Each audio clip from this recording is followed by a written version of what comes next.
Hi, this is Misha, and I don't know if that worked or not, but I thought I'd try a pan. Earlier, I did a video on the USCSS Nostromo from 1979's Aliens, directed by Ridley Scott. That vessel was a commercial freighter, a tug, a towing vehicle operated by essentially space truckers. And now to go along with it, I have the USS Sulaco. This is a military vessel operated by the USCM, United States Colonial Marines. Superfly.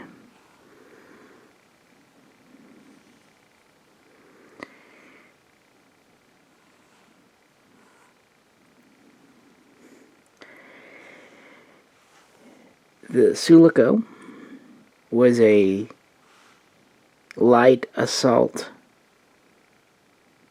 carrier, Conestoga class. Initially just designed for transportation logistics, and when we first see her in the 1986 movie Aliens, directed by James Cameron. Actually, it was a very early movie by James Cameron. It was only his third major film. It is being used as a rapid response craft to investigate why contact was lost with the colony on LV-426, aka Hadley's Hope.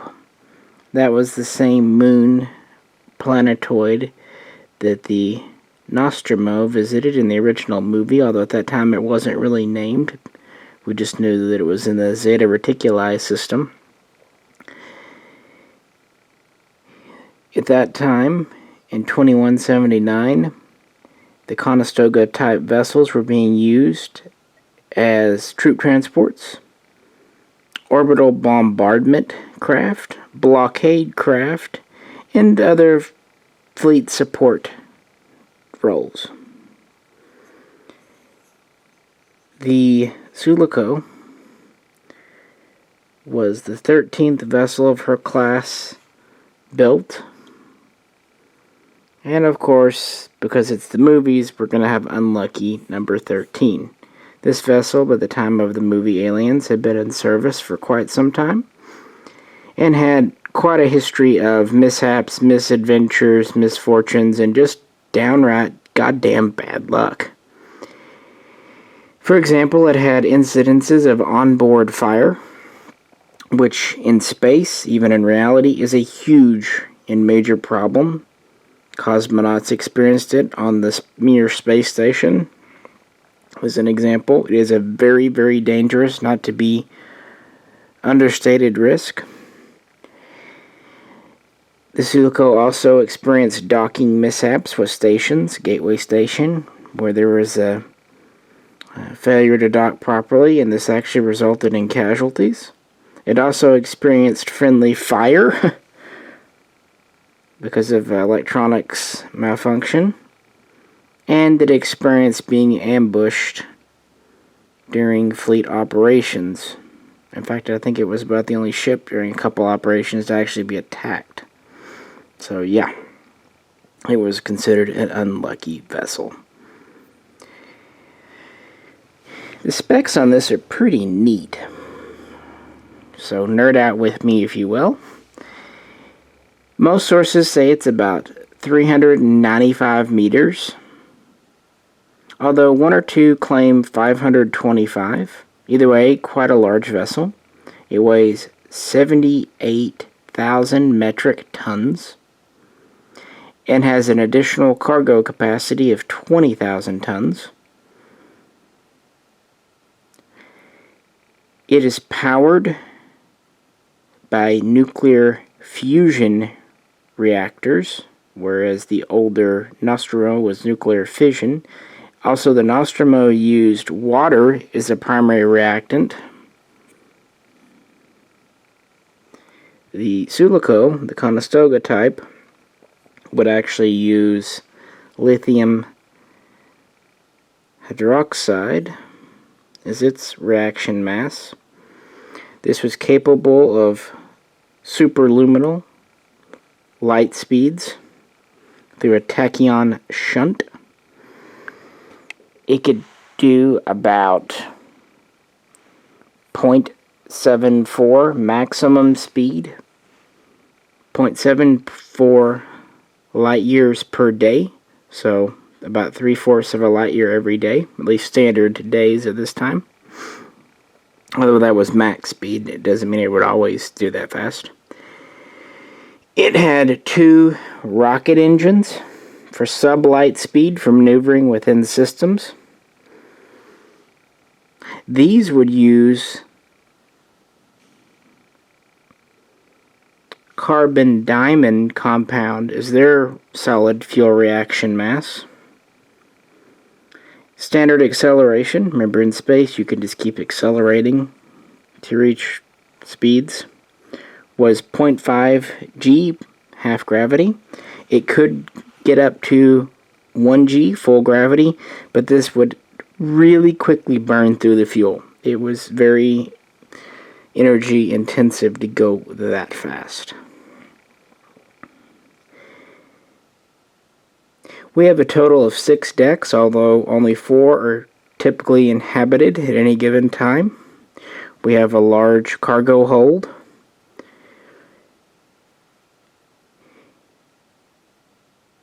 It could have a maximum of 8 UD-4 Cheyenne dropships. It could also carry assault shuttles or cargo shuttles. Maximum standard long-term crew was 90, although the ship had artificial intelligence, very advanced. It could essentially operate on its own, even defending itself and maneuvering.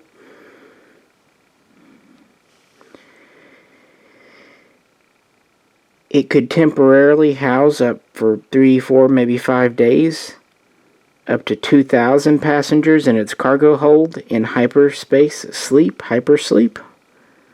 But this is very limited for emergency evacuation or transport only. This thing, as you would imagine, is pretty well armed to the teeth. It has 8 long-range, highly advanced missiles. It has 4 mass cannons and turrets. You can see one on the top here.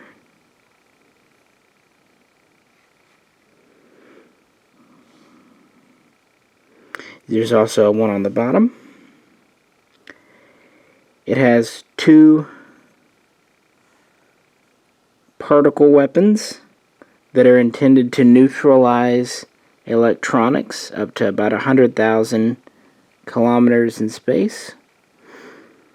It also has 2-point defense lasers to deflect, destroy incoming missiles.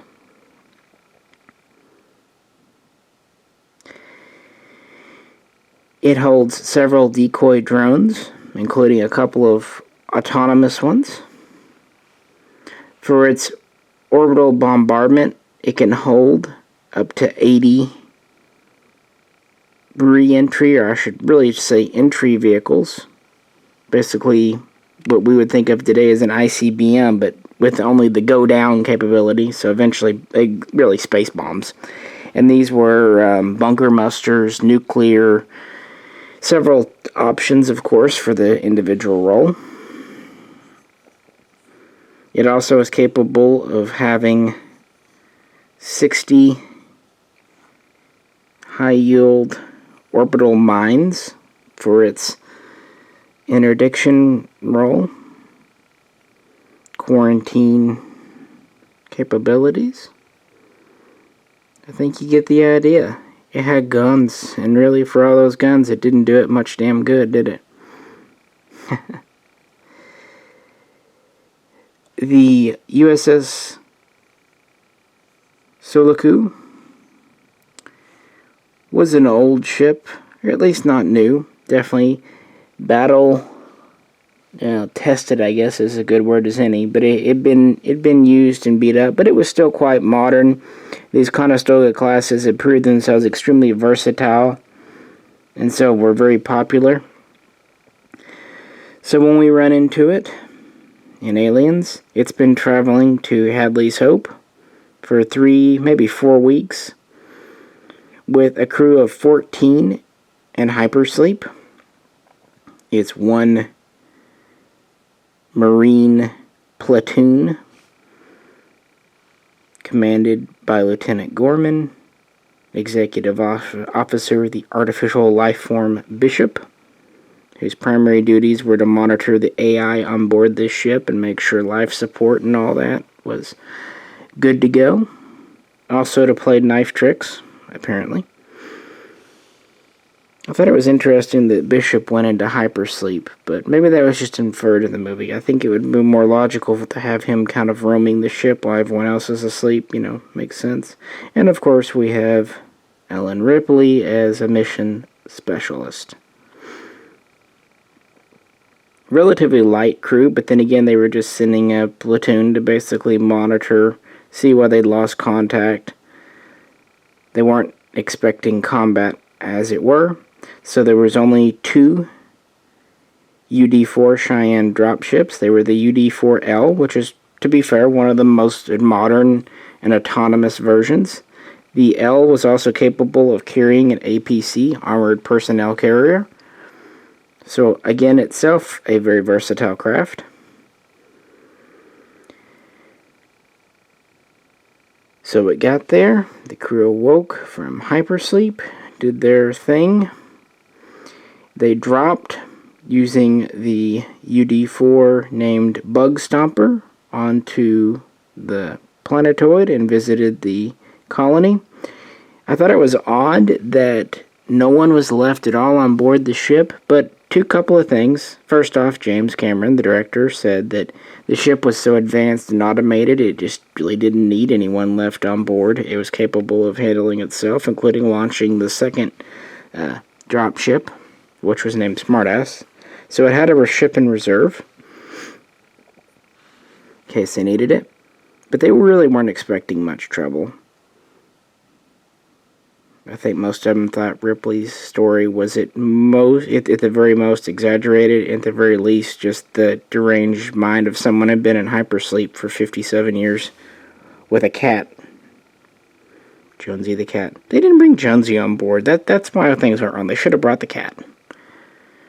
Things would have been much better if they had a cat.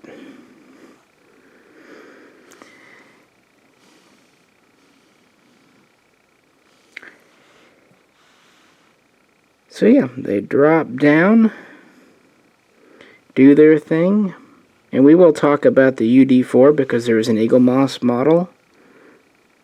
So I will show that off. It's an interesting critter. And there we have it. Interestingly, the studio model was 5 foot long, and they only did one side of it because they just needed it to make a pass a few times across the camera, plus they were trying to save on budget.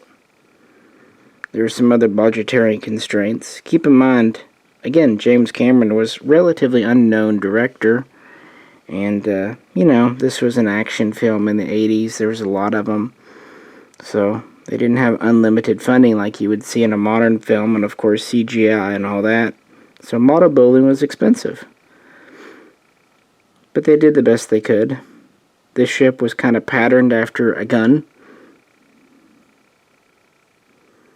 Or maybe like a shark. I definitely could see that. Lots of antennae, guns, very mechanical.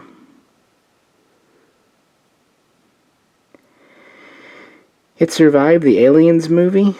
It did make it to the beginning of Alien 3. And in my personal headcanon, that movie and everything else didn't happen. I like the first two, and that's pretty much where it ends.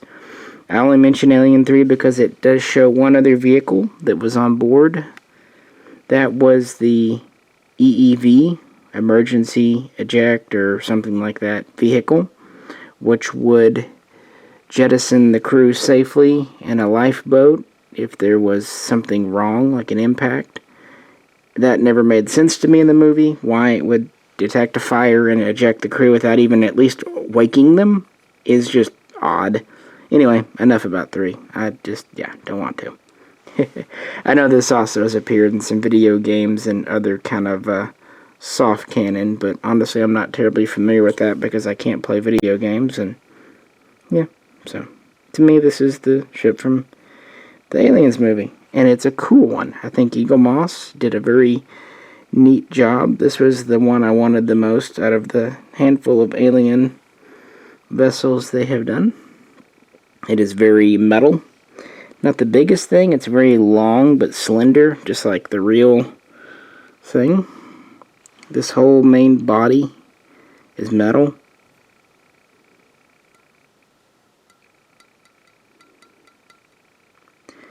Of course, things like the turrets, the antennae are polymer plastic, but really it's got some very good weight to it. And the stand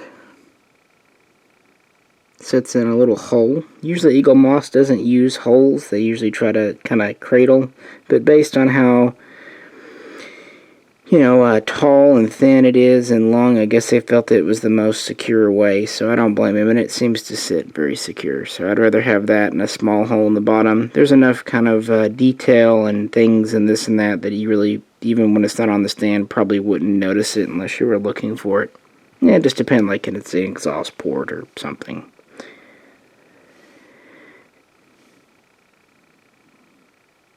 Some have said they wish it was a little bigger. I could see that, but any bigger, it'd be getting hard to put on a desk because this thing is pretty long, nearly a foot.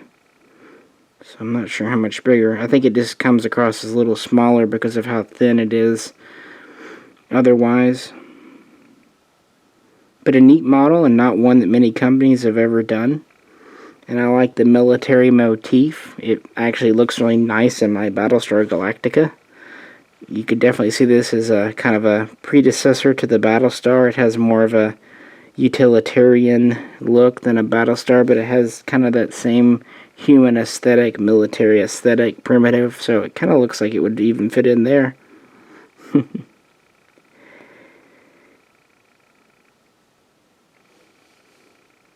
Well, folks, that's about all I have to ramble.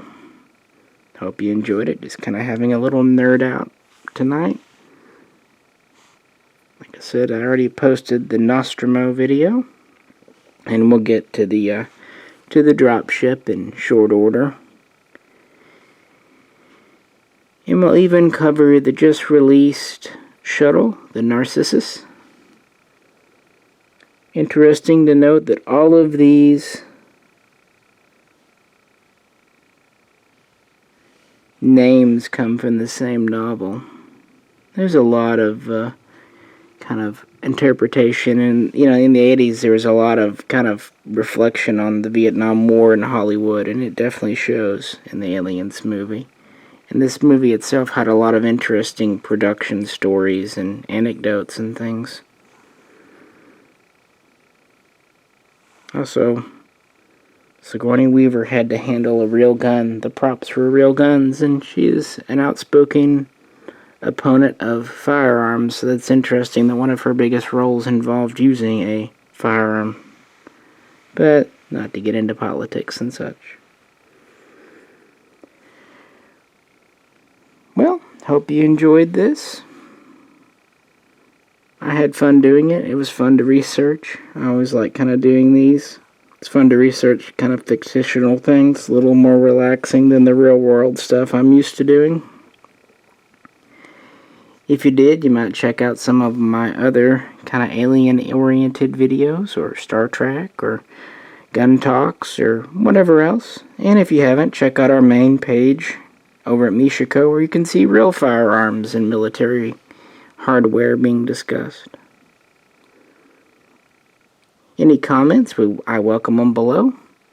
If you like, I'd appreciate it if you click like. And if you could, share, subscribe, all that good stuff. Well, this is Misha, and I will catch you very soon next time.